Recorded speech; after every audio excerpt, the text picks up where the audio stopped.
नमस्कार दोस्तों। Supreme court की एक नई गाइडलाइन सामने आई है जो उन सभी लोगों के लिए बहुत अहम है जिनके वोटर कार्ड और आधार कार्ड में नाम या जन्मतिथि अलग अलग दर्ज है। अभी देश के 12 राज्यों में एसआईआर यानी कि स्पेशल इंटेंसिव रिवीजन की प्रक्रिया शुरू हो चुकी है।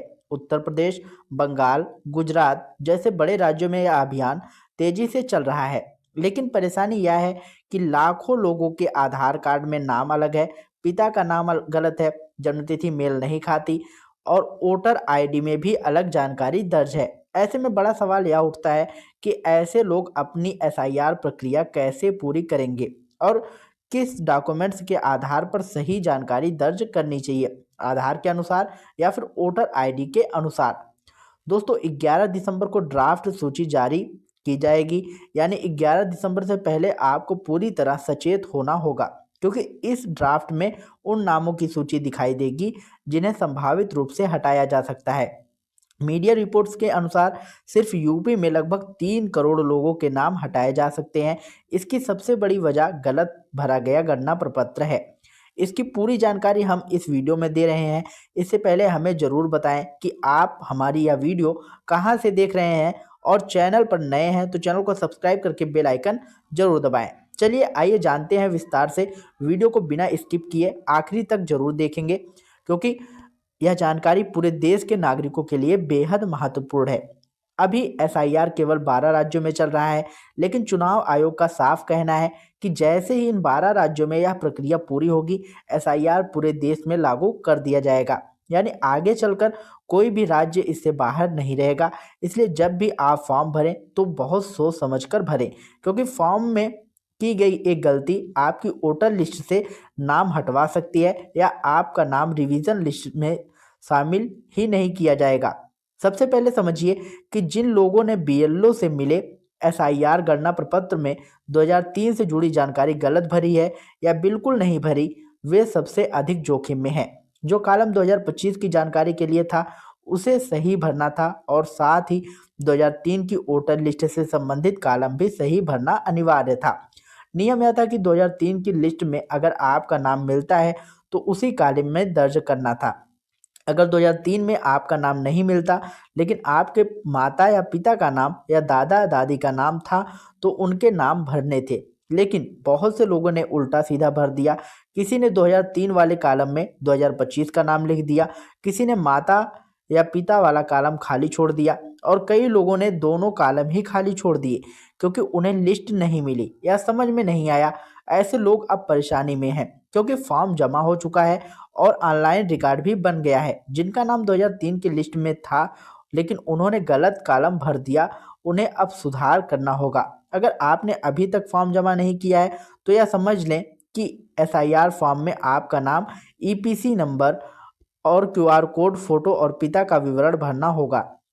इसके अलावा पिता की ईपीसी नंबर और आपका आधार नंबर, ईमेल और मोबाइल नंबर भी पूछा जाता है। बहुत से लोग गलती करते हैं कि वे विवरण आधार कार्ड के अनुसार भरते हैं। ऐसा बिल्कुल ना करें। फॉर्म हमेशा वोटर आईडी कार्ड के अनुसार ही भरना है, क्योंकि अंतिम सत्यापन आधार से नहीं किया जाएगा। आपका पूरा डेटा वोटर कार्ड के रिकॉर्ड से मैच किया जाएगा, इसलिए जानकारी ईपीसी कार्ड के अनुसार ही भरें।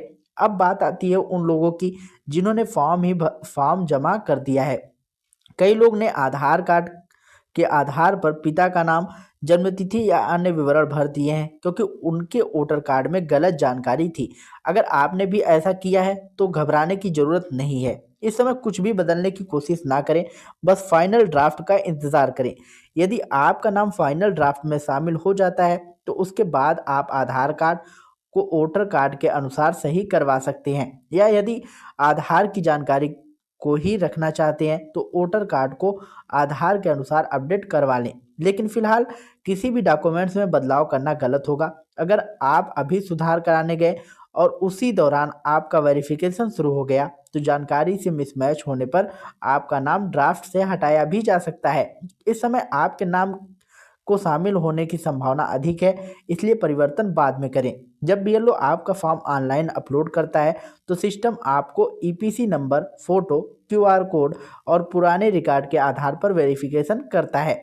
ऐसे में अगर आपने आधार या वोटर कार्ड में अभी बदलाव कर लिया तो नया फोटो नई जानकारी पुराने डेट से मेल नहीं खाएगी और आपका फॉर्म रिजेक्ट हो सकता है। इस वजह से आपका नाम फाइनल ड्राफ्ट से हट सकता है। जहां तक 3 करोड़ नाम हटाने की बात है, उसमें ज़्यादातर मृतक अनुपस्थित या डुप्लीकेट वोटर्स हैं। विभिन्न जिलों की रिपोर्ट के अनुसार अनुपस्थिति, स्थानांतरित या दो जगह दर्ज लोगों की संख्या काफ़ी अधिक है। कुछ जिले में यह प्रतिशत 20% से ऊपर है। लखनऊ, गाजियाबाद जैसे स्थानों में 25 से 30% तक बताया जा रहा है। कई लोग समय के साथ स्थानांतरित हो गए हैं, कुछ मृतक हो चुके हैं और कुछ अपने पते पर मिल ही नहीं रहे, इसलिए गहन पुनरीक्षण चल रहा है। 11 दिसंबर तक गणना फॉर्म जमा किए जाएंगे और उसके बाद जांच तेजी से होगी। सबसे पहले मृतक का नाम हटेगा, फिर ऐसे लोग जिनकी एंट्री तो उसी क्षेत्र में है लेकिन बीएलओ कई बार घर जाकर भी उन्हें नहीं पा सके, ऐसे लोगों की अनुपस्थिति की श्रेणी में डालकर नाम हटाया जाएगा। फिर डुप्लीकेट एंट्री हटाई जाएगी, जहां किसी व्यक्ति का नाम दो जगह दर्ज मिला हो। अगर गलती से आपका नाम ड्राफ्ट सूची से कट जाता है तो आपको चुनाव आयोग के द्वारा मांगे गए 11 डॉक्यूमेंट्स में से कोई एक प्रस्तुत करना होगा। यदि फॉर्म भरते समय कोई गलती हो गई थी तो अभी भी राहत है कि कुछ गलतियों को सुधारा जा सकता है। जिन लोगों ने 2003 वाला कॉलम गलत भरा है, चाहे पहला विकल्प हो या दूसरा हो, उन्हें सुधार आवेदन यानी कि करेक्शन एप्लीकेशन ईआरओ या एसडीएम ऑफिस में जमा करना होगा। अगर आपका या आपके माता पिता या दादा दादी का नाम 2003 की मतदाता सूची में है और आपने फॉर्म में सही विकल्प नहीं भरा है तो सुधार अनिवार्य है। आप अपने बीएलओ से संपर्क करें, उन्हें गलती बताएं, वे आपको सही प्रक्रिया बताएंगे और सुधार आवेदन भरने में सहायता करेंगे। आवेदन जमा करने के बाद एसडीएम ऑफिस आपका डेटा ठीक करवा देगा और बीएलओ 2003 वाला विवरण दोबारा सही भरकर फॉर्म को अपडेट करा देगा। इसी तरह आपका एसआईआर फॉर्म समय पर संशोधित हो जाएगा और 11 दिसंबर के बाद ड्राफ्ट लिस्ट में आपका नाम सही रूप से दिखाई देगा। उम्मीद है यह जानकारी आपके लिए उपयोगी रही हो। वीडियो पसंद आया हो तो वीडियो को लाइक करिएगा, शेयर करिएगा और यदि चैनल पर पहली बार आए हो तो चैनल को सब्सक्राइब करके बेल आइकन जरूर दबाइएगा। और दोस्तों, यदि आपको एसआईआर फॉर्म भरने में कोई भी समस्या आ रही हो तो कमेंट बॉक्स में जरूर बताइएगा, हमारी टीम आपकी पूरी सहायता करेगी। मिलते हैं नई वीडियो में नई अपडेट के साथ, तब तक के लिए जय हिंद, जय भारत।